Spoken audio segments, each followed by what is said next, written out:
Hey, this is Brad with WTI. Air fryers are all the rage, right? Well, that's where this MIRASTON 8-liter air fryer comes in handy.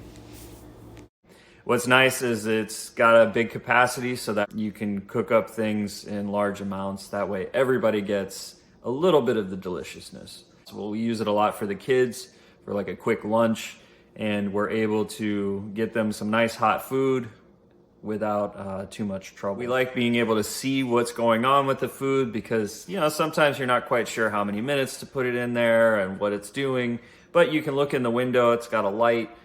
Another thing that we really like about this air fryer is that it's quiet. We've had other air fryers that you turn it on, you almost can't hear the TV, but this is nice and quiet. The broil feature was really nice if you want to make some toast. Instead of having to break out the toaster, you throw your toast in there and it gives it a nice broil.